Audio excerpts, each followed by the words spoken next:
All they want is attention. Give them attention, and to them you are the best lover. There are people also that don't like certain types of food. A man took a lady to an outing, and they went to buy this Italian food and everything. The lady just stood up and left. Because the lady is a local champion. She likes it. She likes it local. Don't let the makeup deceive you. They want a place that they can remove their wig and then the fufu, and then they stretch their legs, and then they can, eat the food very well to their satisfaction. There are some of us too that are rice people. My favorite food is rice. Anything rice is okay with me. I get it. If you are doing jollof, it must be with goat meat. It's a temptation. Yesterday we entered Pastor Kingsley's house and someone was tempting us with jollof and goat meat. It was nice. It was like, okay, you are tempting me more. So you notice that there are people that have this sense of worship. That is what pleases them. I get it. So you have to understand the chemistry that works when you come to God. It is not every chemical that produces the same results. Now you see hydrogen and oxygen in water. Does not mean if you pick an element of hydrogen and a molecule of oxygen and join them together, then you have water. You may be producing poison. It's 2 molecules of hydrogen with 1 molecule of oxygen. If not, if you do it H2O2, you have produced poison. That's, I think, hydrogen peroxide. You have produced some serious damaging, just a slight difference. That is how God is. It will shock you that God can kill you because of something small and still be blessing somebody despite his great sins. Because that person knows the modus operandi of God. And you don't know the protocols of heaven. Number 1. Are you here? It's just 3 things or 4 things I'll share with you. Number 1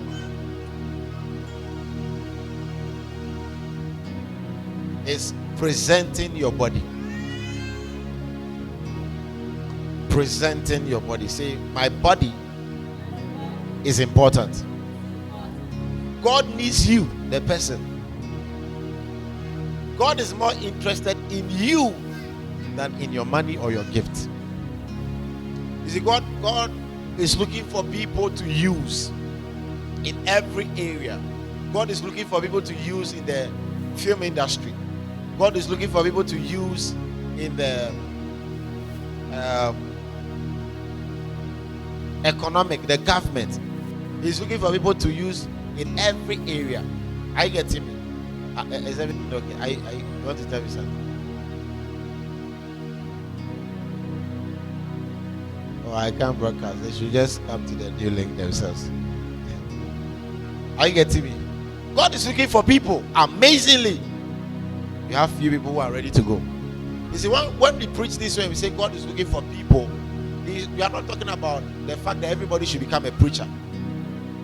No, God is looking for people to use in industries.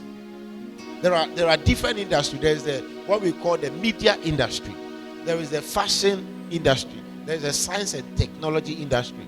There is a religion or religious industry. There is a politics. God is looking for people that will be of influence in the area of politics. Are you getting me? Someone who will stand up for the principles of Christ in politics.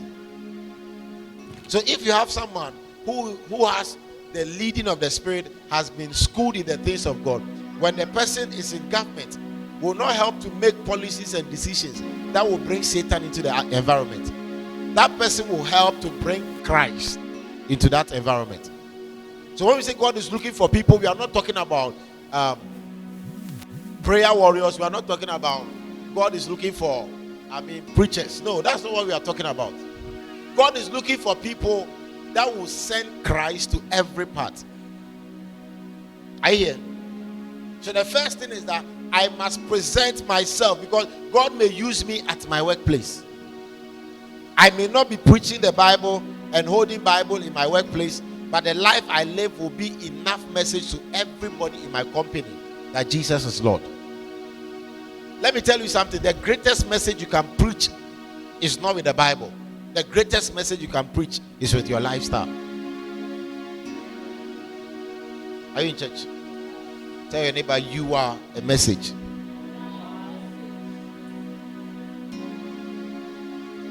How you forgive people is a message.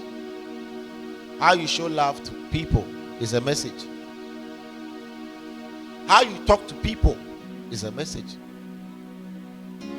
How you even smile, your humility is a message. People will look at your humility and wonder the reason, only to get closer and know that it is Christ. So you must first present yourself. God is looking for people that will be influential in the area they are called into. In your family, God can send you to your family. You can be a missionary of God to your family. You can be a missionary of God to even your workplace. Every Christian is a missionary, just that we don't know the place we have been sent to. Once you become a Christian, you are sent on missions, just that you don't know where your assignment is. So the first thing you have to do is that, Lord, I'm available, use me. You can even be a caterer or someone who has opened a restaurant, and as you are cooking the food and serving people and you are speaking in tongues, people buy the food, and suddenly as they are eating the food, they keep coming, because there is an atmosphere of His presence that is surrounding that building you are operating in, that they keep coming and coming and coming onto that presence, that Shekinah that dwells on the tent that you are working in, begins to embody them and enter their beings. They don't understand, but they wake up and they feel like going to church. They don't understand, but they wake up and they feel like reading their Bible, not knowing it was the food they ate. There was something in the food. See, I'm a missionary. So every Christian must understand this principle, that I am not, when we say God is looking for people, all we think about is that people that will preach the gospel. Remember, the Bible says in Matthew chapter 28 verse 18 to 20, He says that, go ye therefore and preach the gospel. He was sending them to the world. Go into all the world. He didn't say go to a geographical location. The word world in that particular instance was the word cosmos. Cosmos means a system. It is not just a geographical location. There are three definitions of the world in the Bible. There is something we call the aeon. I get to me. Then we have what we call the cosmos. Then we have what we call the people. The people of the world is one. The geographical location, the substance of the earth, is also the world. Number two. Then we have what we call the system of the world. And there are 7 systems that influence the world, that make up the world. One is religion. Number 2 is politics. Then the third one is science and technology. Then we have business or commerce. Then we have what we call media. Then we have what we call fashion. Then we have what we call sports. All these things influence the world. Anybody that has become a celebrity or is great is in one of these categories. So God is not only sending us to geographical locations, He's also sending us to the systems. So maybe you have been called into the business field. God is sending you as an apostle into the business field. You are to go and make change in the business field. You go there as you are doing business, you are selling product, you are selling this. People are meeting you every day. You don't preach John 3:16, but your lifestyle, the way you talk, as you give them a handshake, as you give them a hug, something is transmitted from you to another person. Remember, it is not only diseases that are transmitted, spirits can also be transmitted. As you talk to people, something is leaving you to them. Coronavirus has taught us that if someone is having COVID and is sitting here, everybody that is sitting around the person can catch coronavirus. It should tell you that so far as I'm a Christian and I carry the Spirit of God, anybody that is around me can catch that spirit. Are you in church? So you may not hold the Bible to preach, but as you keep talking to them, something is happening to them. They keep coming to you with their problems, and they don't understand. They look at you and say, I don't know why, but I feel like talking to you about my issues. Then you keep counseling them. They say you are different. Suddenly they say, I want to follow you to church. Which church do you attend? You have won a soul. Soul winning is not just going to stand by the roadside and holding microphone and screaming and telling people you are going to hell. Soul winning is also the ability to convince people without preaching to them. It was Mahatma Gandhi that said that the Christians of Christ would have won the world, but because the world have seen the Christians of Christ, that is why they are not winning the world. He said if the world had seen the Christ of Christians, they would have been changed, but because they see the Christians of the Christ, they are not changed. Meaning that when I take the lifestyle of a Christian, the way, the mannerism, his conversation, what he does, and I compare to that of Jesus, there is a vast difference. You are a missionary sent to your family, sent to your area, in that little community you are in that little compound house you are in. You wake up in the morning, you are so cool, you are so quiet. Everybody keeps wondering, this person doesn't like trouble. We don't see him fighting. We don't see her talking anyhow. She goes, she comes in quietly. She's humble. There is something different about you. They can notice the difference. Listen, character is not only seen. Character can be transferred. There is a way and manner by which someone can be around you, and because of the presence of that person, you refuse not to do certain things. Just because of the respect and the honor you have for that person, you refuse not to do certain things. Can people look at you and choose not to do certain things? Lord, I'm available. So you present yourself to God. So that's why we sing that song. Lord, I give you my heart and I give you my soul. I live for you alone. Every breath that I take, every moment I'm away. Lord, have your way. Isaiah chapter 6 verse 8. In Isaiah chapter 6 verse 8, God was Isaiah saw a vision and God was asking, who will go? I'm looking for people to send into the TV industry. Who will go? I'm looking for people who I will send into the business industry, into the technology field. People that I will send into the medical field, people that I will send. Who will go? And Isaiah, filled with the Spirit of God, lift up his hand like a class, like a student in the class signing register, says, I will go. I'm present. I am presenting my body this day to be used by God. I'm presenting my body to be used by God in my family. I'm presenting my body to be used in my company. I will not just be a staff in my company. I will be an agent of change in my company. Before I get to work, I will pray. And when I get there, I'm smiling at you, but at the back of my mind, my smile is a weapon. That smile is transmitting the Spirit of God into you. You leave that workplace, you go back home, and something comes upon you, and you cannot sleep. All you can do is just to pray, and you look for me, and you look for my church and follow me. I will never mention Christ to you, but I have preached to you. Lord, I'm available. You can be a student, but you wake up in the morning, you go to work, you go to school, as everybody is copying, they are writing notes. Someone has not written notes. He said, come and copy my notes. Someone is struggling, you don't have food, you buy food for the person. You hold the person's hand as you are going, you are talking to the person because you are anointed of God. The moment you begin to speak, something from you enters the person. The spirit that rests upon you enters the person. Was it not Ezekiel that said in Ezekiel 2:2, the spirit entered into me whilst he spake unto me? So as I'm speaking to you now, something is entering you.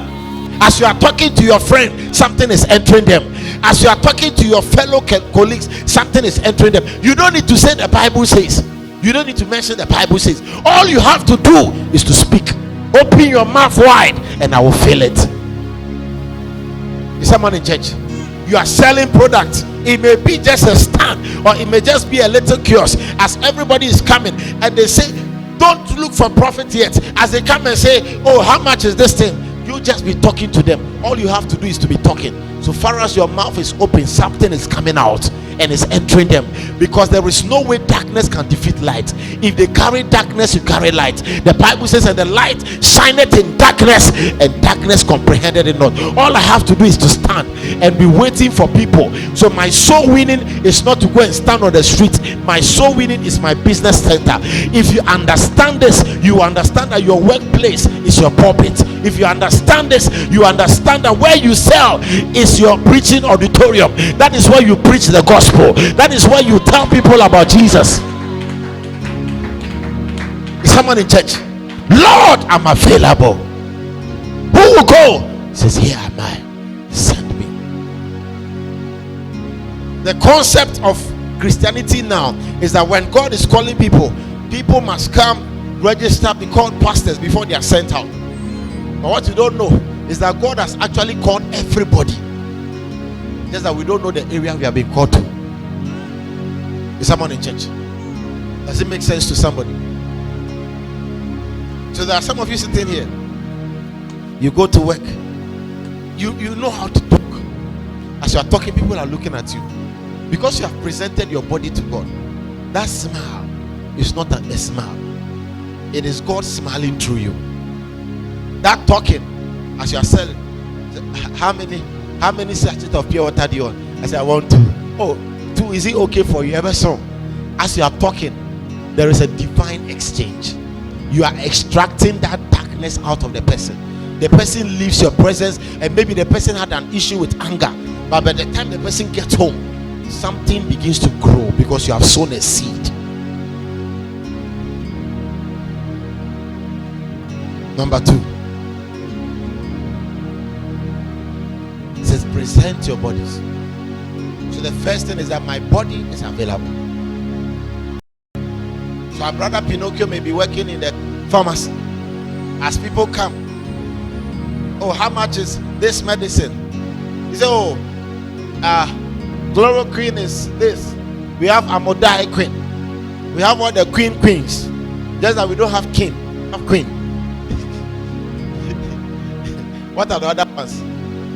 Chloroquine, Lufat, Artemether, and then what? What he said is also there. So they come. They say, how much is this? This one is 12 cedis. So these are what? 15 cedis. Then they ask, what is the difference? Then he gets angry. Say, if you buy, you don't know what to buy. Then the person gets angry and goes away. You've just missed an opportunity to win a soul.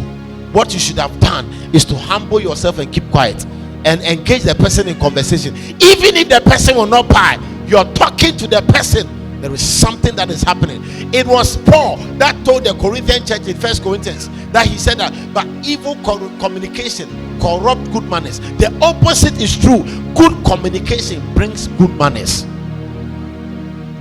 So as he's talking to him, something is entering. Oh, amodiaquine. Okay, I think amodiaquine will not work for you. This and this and this and this. And the person is talking. He says, I don't have money. You go and come. We are waiting for you. The person is going, and there is something like a hammer that is hitting the head of the person. You have to go back there. The spirit is sort of driving him. The person doesn't feel comfortable until the person goes and comes and says, you know what, give me amodiaquine. The person did not come because of amodiaquine. The person came because of the spirit that rests upon you. Is someone in church? Can we go to the next one? Tell your neighbor, you are the body of God. You are the temple of Christ. If you read 1 Corinthians chapter 3 verse 16, it says, know ye not that ye are the temple of the Most High God. We just don't know these things. So we think to preach the gospel is to be a pastor. But there are dimensions of the gospel that you preach without even mentioning Jesus. You don't have to mention Jesus. You don't have to mention to somebody you are going to hell. Oh no. You don't have to. You don't have to. You don't have to.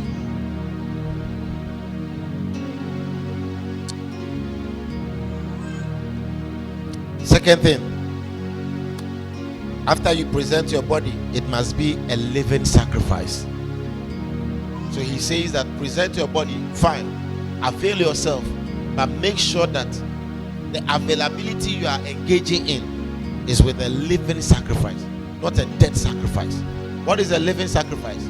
Any sacrifice you make in the kingdom that is not continuous is a dead sacrifice. Some of us are masters of celebrating what happened in the past, but we don't have any fruit to show for today. Hebrews chapter 13 verse 8, Jesus is not only the same yesterday, he's the same today and the same forevermore. If all you celebrate is what God did through you yesterday, then that celebration is a dead sacrifice. Oh, I used to. May it never be said of you that you were once a rich man. Tell your neighbor, may it never be said of you that you were once a rich man. Do you know how serious that is? Once a rich man is not the same as you are a rich man. That is past. Is someone in church? Or you want me to close? I'll be closing very soon so that you go home. I used to do this. I used to do this in church, but you are no longer doing it. Dead sacrifice. I used to pray 5 hours a day, but now I pray 30 minutes a day. Dead sacrifice. God does not dwell in the past. God does not dwell in the future. God does not have future tense, past tense. God's presence, God's time is now. Everything is now. No future, past, everything is now. If the now does not speak volumes of your sacrifice to God, then every other sacrifice you speak of is dead sacrifice. When it says something is living, it's different from when something is dead. When something is dead, it means it is no longer active. So when you say you are offering living sacrifices to God, it means that you are still active, you are still engaging God. If first you used to come to church every Sunday, but now you come twice every Sunday, it is a dead sacrifice. I'm not here to lambast you. This is what, listen, if you knew how I struggled to come and preach this message today, I was telling God that this is not the type of message for Sunday. Tell your neighbor, is your sacrifice dead or alive?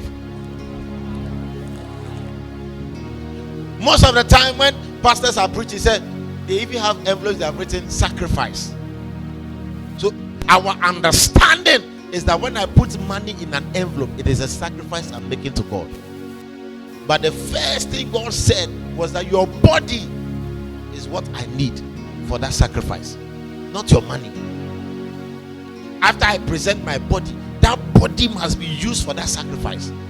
You are a sacrifice. You must be offered unto God. It was Paul that said, I have been poured like a drink offering unto God.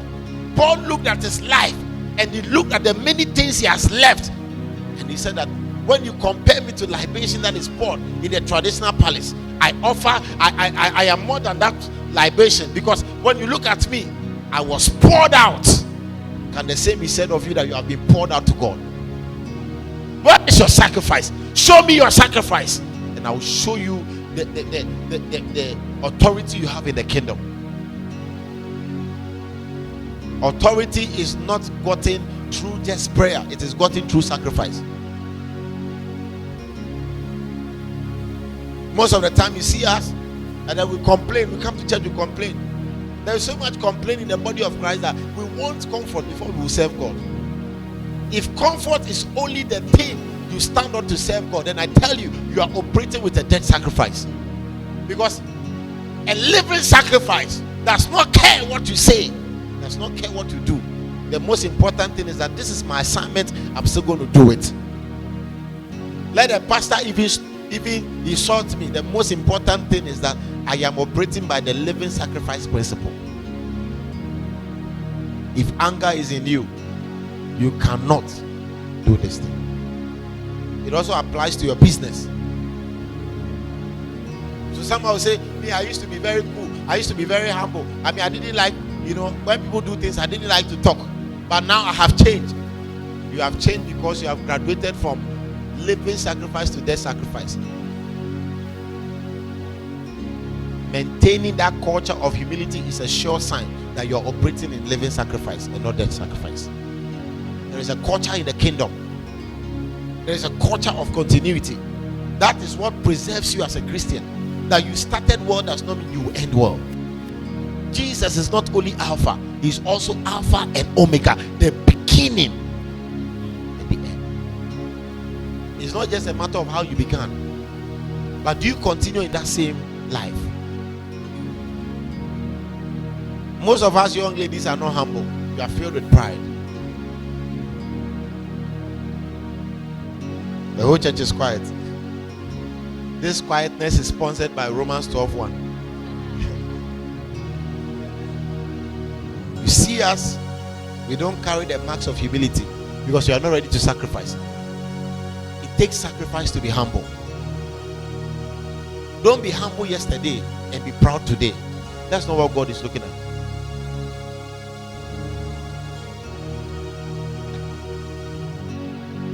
Are you in church? Or you are gone? So you are at your business place. Yesterday you were very humble just because yesterday someone tipped you 20 cedis.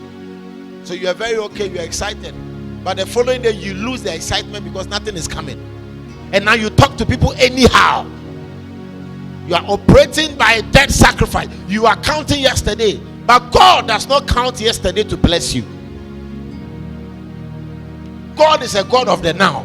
If what you are doing now does not meet His standard, forget the blessing, forget the miracles, forget the healing. God has no business with people who dwell in the past. Yesterday is in the tomb, tomorrow is in the womb.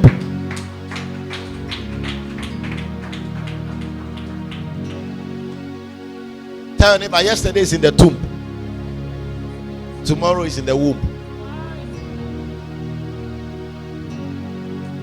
So if all you do, you can say, yesterday was a good day, so as he's going by, you can't. Oh, you want what? Quinine tonic. Okay, I'll give you quinine tonic and give you quinine sonic and quinine phonic. I'll give you all the quinies. He's very humble, he's happy, he's able to sacrifice. Sacrifice also means being patient enough to endure people's stupidity and foolishness. How patient are you to endure someone's character? All of us are some way, and all of us are stupid at a point. But some of you, your problem is that you seem to let me not go there. So you seem to make it look like everybody else has a problem apart from you. You see mistakes in everybody apart from you. As I'm here, I'm a bag of problems. You are a heap of problems. Some of you are a mountain of problems. Some of you are a sea of problems. Oceans. All the 5 oceans mixed together. Pacific Ocean, Atlantic Ocean, Mediterranean. All the oceans, you are an ocean of problems. But yet, Christ has accommodated you. Christ has done you well. He has kept all these things and He has not brought out your secret. The secret sense. If God was to bring videos of people's secret sins, starting from me to the last person. And again, I'm sure that by the time they write, the title of the movie today is Secret Sins. Staring, Reverend Mark out, Pastor Kisley out, Mrs. Hanks out, Pastor Juta out. By the time they get to the last cast, you realize that there is nobody to watch it. But yet still, while we were yet sinners, Christ died for us. Yet you cannot accommodate people's fault. You cannot accommodate people's weakness. You cannot accommodate someone's character. Yet you glorify yourself in the fact that you're a child of God. A child of God is not by title. It is by actions. It is by deeds. If your title and deeds does not match up to the way you live your life, it is a dead sacrifice. Living sacrifice means that a sacrifice that you live. A lifestyle that is sacrificial. Sacrificial enough to accommodate others' behavior. Sacrificial enough to be of sacrifice to another person. When was the last time you were about to eat food, your last 20 cedis, and yes, someone was hungry, and you realize that that person will never get any source of food, and you gave that your last 20 cedis to the person? You think about yourself first. It's not a sacrifice. Is someone in church? Living sacrifice. We call ourselves Christians. Yes, unbelievers live more of Christian life than us. We call ourselves spirit-filled believers. We speak in tongues, but yet our attitudes stink like the smell of a carcass. We call ourselves anointed believers. We walk around priding ourselves in the fact that I go to church in Tephillah, I go to church here, I pray 5 hours a day, but yet you can't love your neighbor you see, and you claim you love God you cannot see. Dead sacrifice. God will say to you on that day, depart from me, you workers of iniquity, I don't know you. So he says, for as much as you have done it to the least of these people, you have done it to me. There are people in prison, you've never visited them. There are people in the hospital, you've never visited them. There are people that are starving, you've never fed them. There are people that are dying, you never cared enough to show care to them. There are people that are neighbors around you who all they wanted is someone to smile at them and say it is okay. But yet, because of your pride, you thought you were better than them. You never minded them. On that day, God will judge you. Is someone in church? Living sacrifice. We come to church and you choose who to be your friend. Some of you have your own class of people you think can be your friend. Go around and welcome somebody. You choose people in suit and you welcome them. Who told you rich men are only in suit?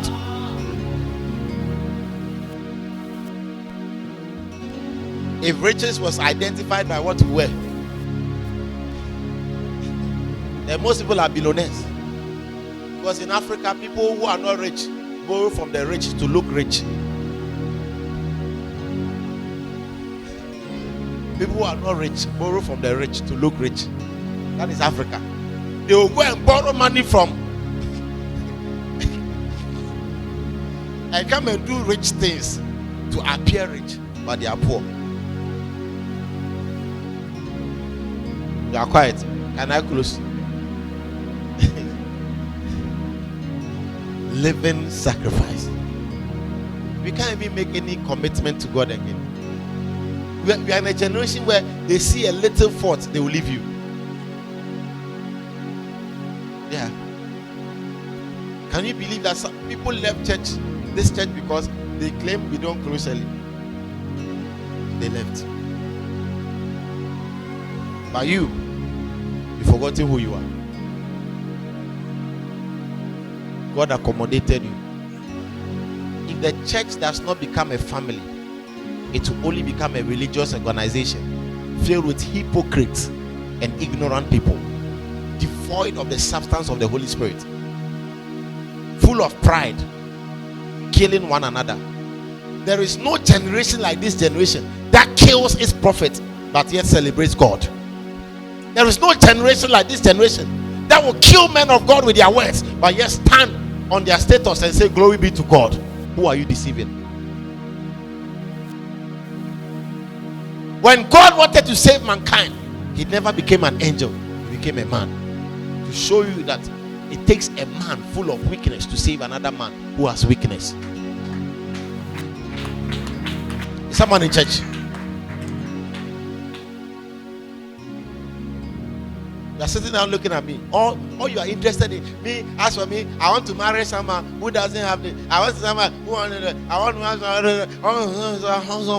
and heaven is watching. You say, "What? Look at this. Look at this one. Look at this one. I don't want to marry a short man." What did he do to contribute to his shortness? Was it his fault that he's short?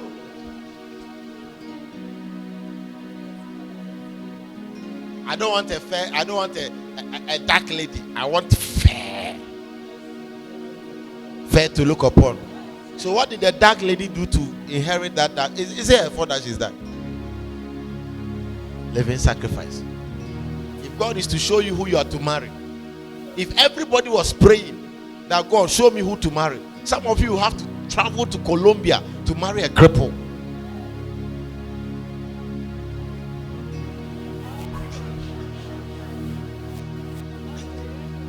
You see why you are laughing? So cripples are not part of the will of God.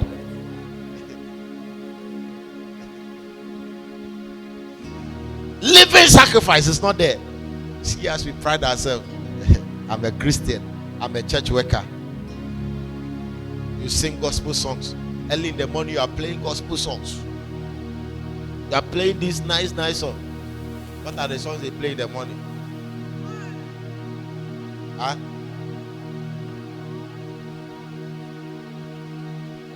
Sorry, I don't pay. Is it a gospel song? Is it a gospel musician? No. Okay, let's not debate whether it's easy. Please, I beg you.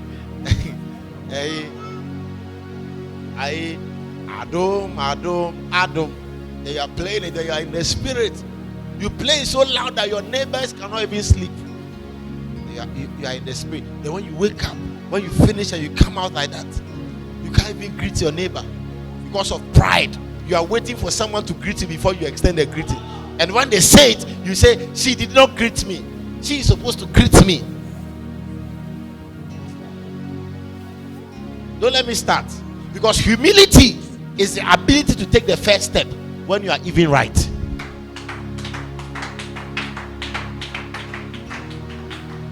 That mentality that, hey, you came to you, I was talking, you should have greeted me. What stopped me from also greeting the person? Pride. A baggage of pride. And you can't even see that you can't walk again. Physically, you have 6 packs, but spiritually, you have a pot belly full of pride. So whatever is entering your body does not enter because you are full with pride.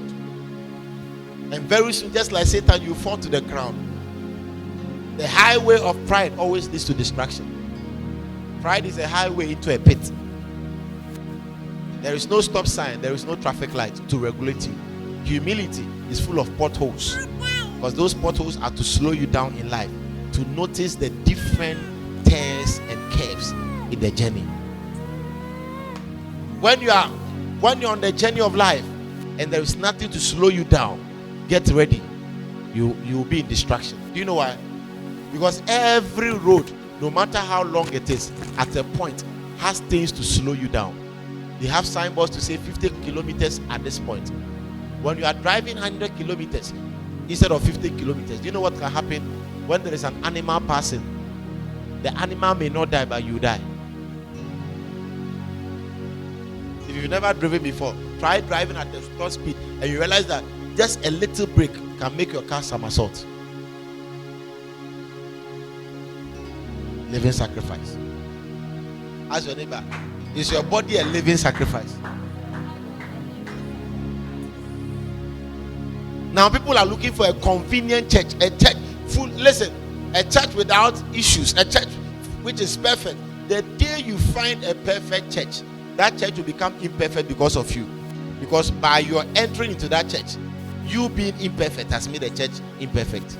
There is no perfect church, but there is a perfect Savior. That is why we all, including the pastor, look up to that perfect Savior. My only crime in this life is to start a church. And you see, people hate you. The enemy of a pastor is not a fetish priest, it's a fellow pastor, sometimes his own assistant. The enemy of a woman is not a man, it's his fellow woman. Give a woman a position and another woman will go and tell the boss, you see this lady, but the other men are cool with it too.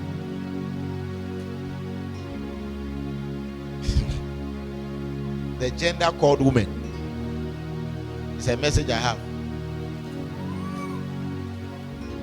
Very, very powerful. Fight amongst themselves. What a woman, another woman hates is another woman is on top of her to assume superiority. You see, they are all looking at me like they are all pretending to be angels, but what I'm saying is true. Turn to the nearest woman in front or behind her and say, what the man is saying is you are apart. Turn to the person. Collins, turn to the person behind you. Collins said, someone turn to the lady behind you, point to her and say, it is you, it is you. It's you.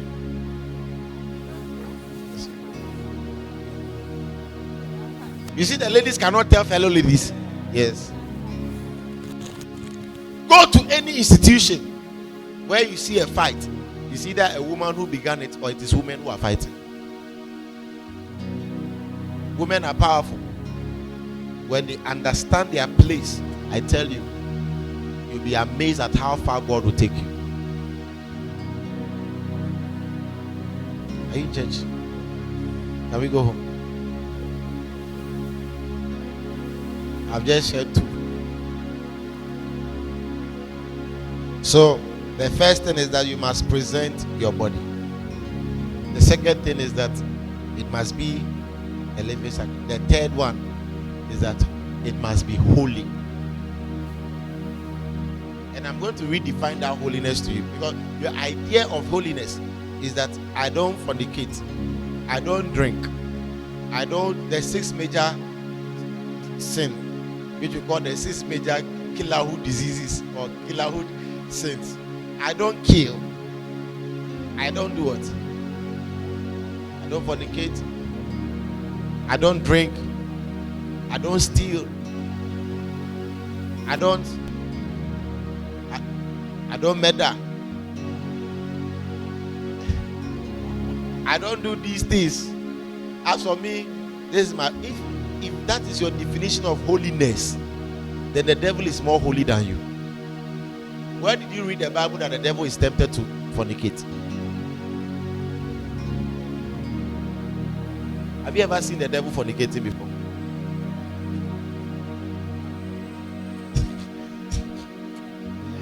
If you are hearing the secret.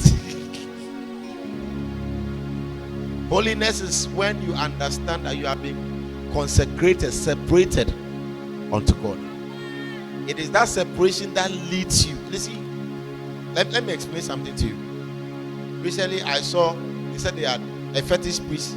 The river god has been waiting for the past 40 years to get a wife. So they got a wife for the river god. So the river god chose a particular lady. So that lady became the fetish priest. Meaning she's now married to the river god.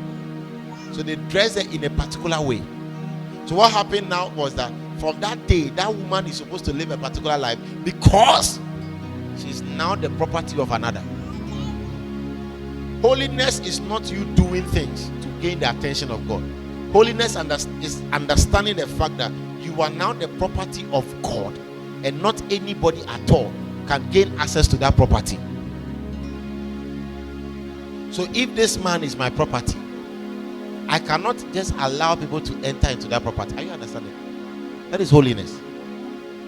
When you have this understanding, it is not a matter of the things I do, but it is a matter of who I am. Say, holiness is not a matter of the things I do. It's a matter of who I am. Is someone in church? So who is Messi is different from what did Messi do. Messi or Cristiano Ronaldo may have a bad day on the field of play, but it does not change who they are. You are still the goat. Man. Isn't it? Did Messi have a bad season? Did Messi have some bad matches? Terrible ones. Did Cristiano Ronaldo have some bad matches? Who was the best? Who received the Ballon d'Or? Which of them? Messi. How many Ballon d'Ors has he won? 6. What about Cristiano Ronaldo? 5. Oh, sir.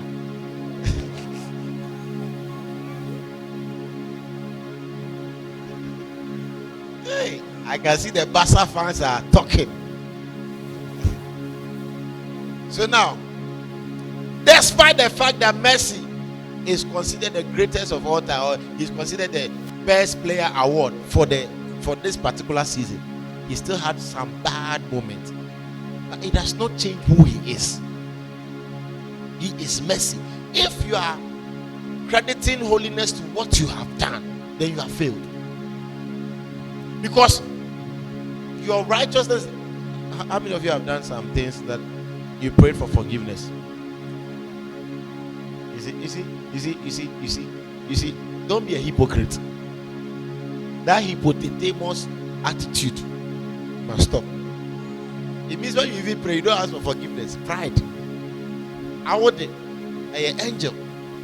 Even the sons of God, the angels, still look at the daughters of men and still fail. Sons of God. It's not a guarantee. Before you realize I know you. There is on your status. Even sons of God fail. How much more me? I'm already on the ground.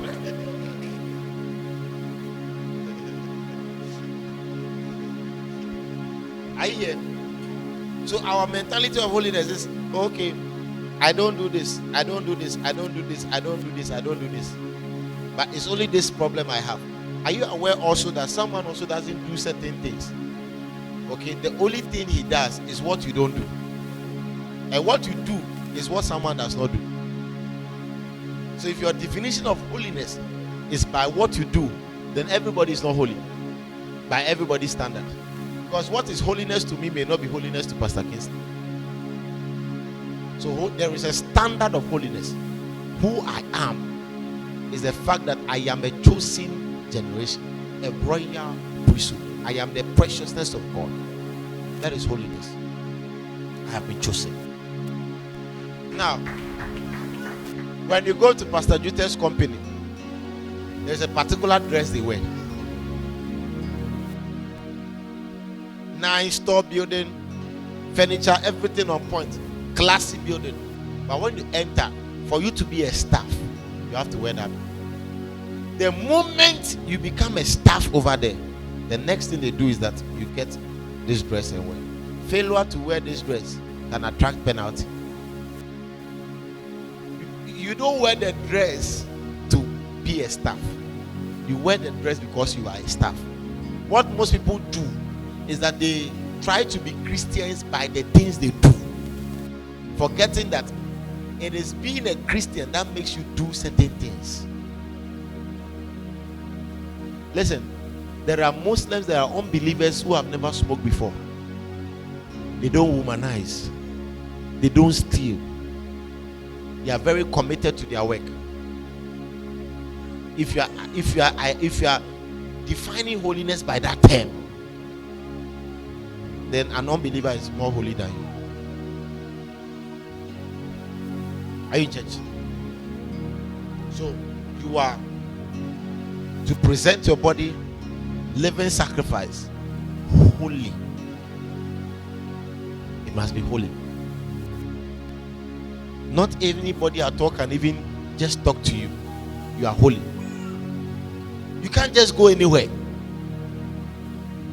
Everywhere you are there. Patikbe, Funakbe.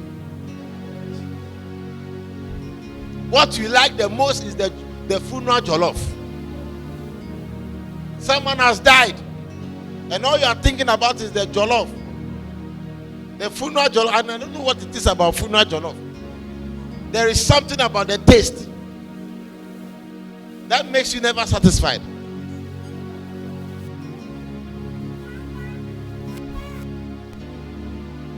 The last point, then we close. Are you in church? It must be a living sacrifice. It must be holy. Then the last one is that it must be acceptable. If you are going to engage in reasonable service, whatever you do must be acceptable in the sight of God. See, you can stand in the room and be praying. Libada, Zumba, Libaka, Dunta, Rebede, Ikaba, Bizode, Apuye, Magidi Dikito, Magidi Pito. You can do all those things, but yet God has not accepted you. Every time I'm going to pray, the first thing I tell God, let my prayers be acceptable. Let it be acceptable. The fact that you prayed does not mean God has heard you. 1 Peter chapter 2 verse 4. Look at it.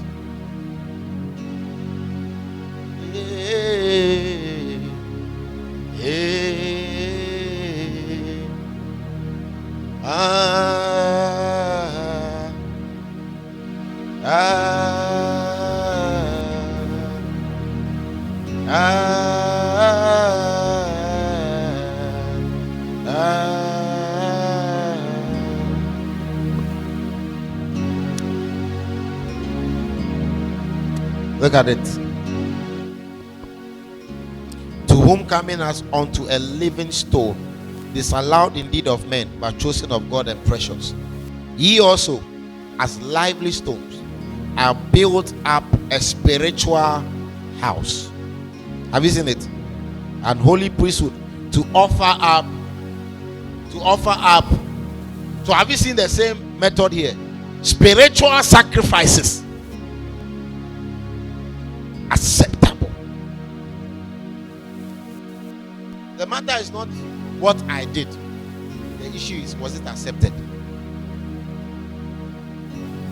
If your duty as a Christian and your activities as a Christian are not acceptable before God, what it means is that all you did was just to offer God a bribe, and God does not take bribe. Can I take it again? If your activities as a Christian are not accepted by God, it means all you did was to offer God bribe, and God does not take bribe. That is why if you read the Bible, Cain and Abel, when Cain in Genesis chapter 4, what did God tell Cain? He said, if you do what is right, will I not accept you?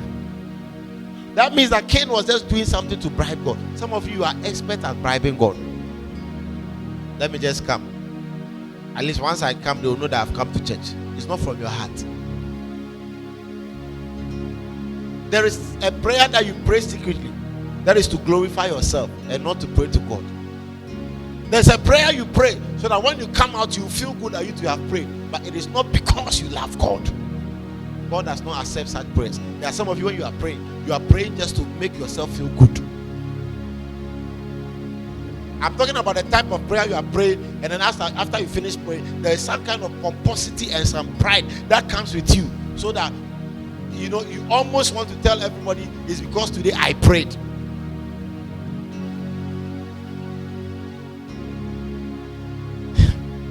Things don't happen because you prayed. Things happen because the person you prayed to is powerful.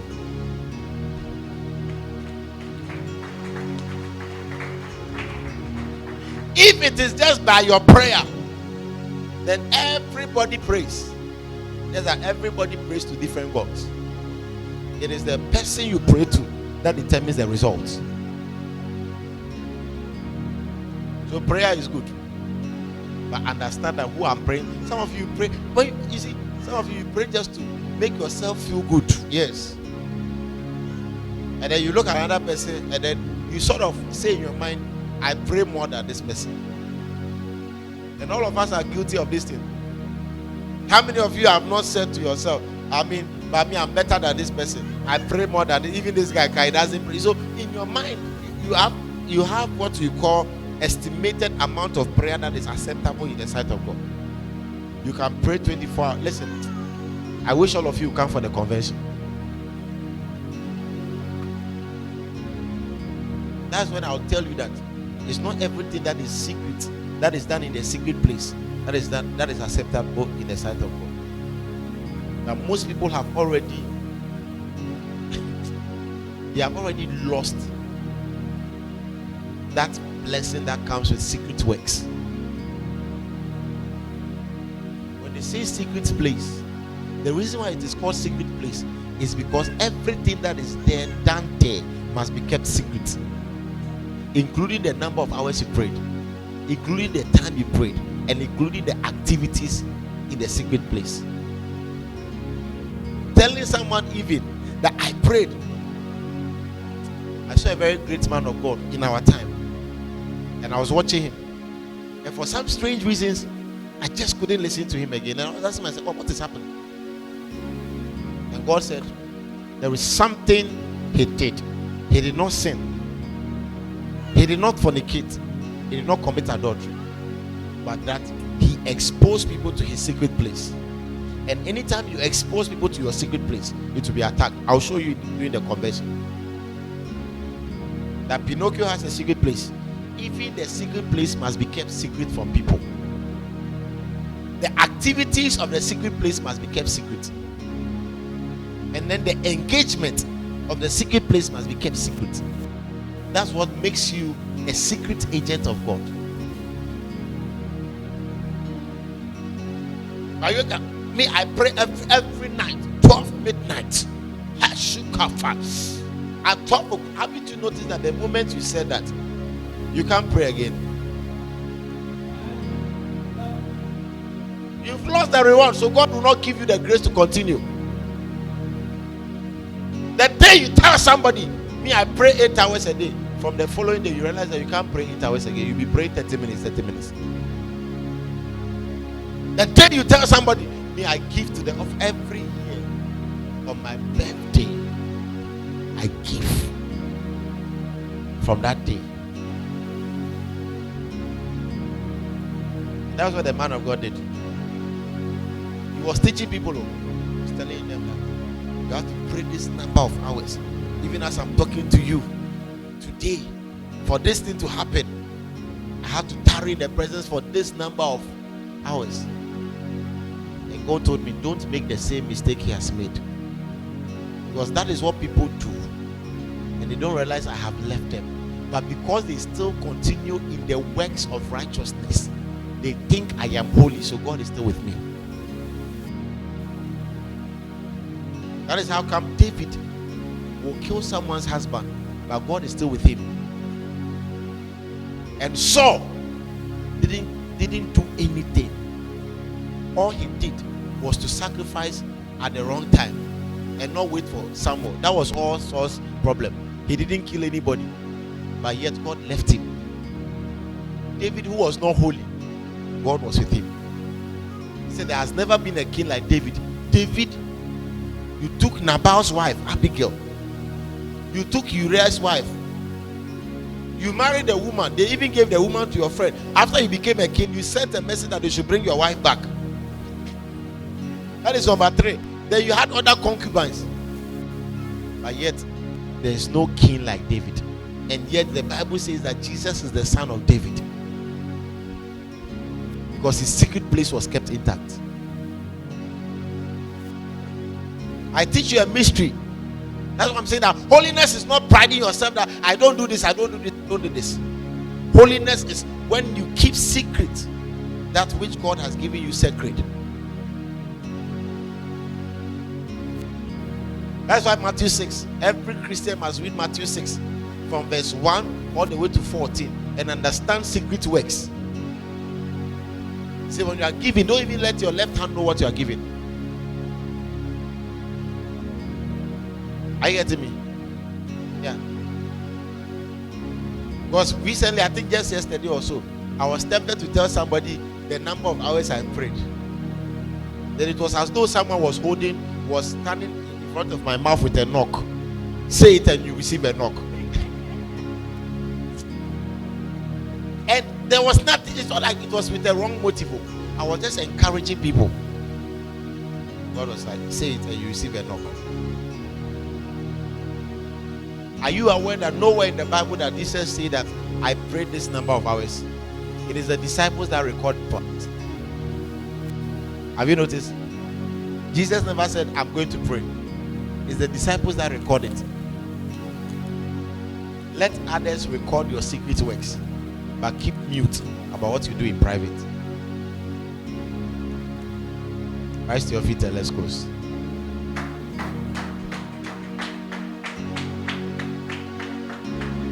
I have shocked you today. While you are thinking I was going to close late.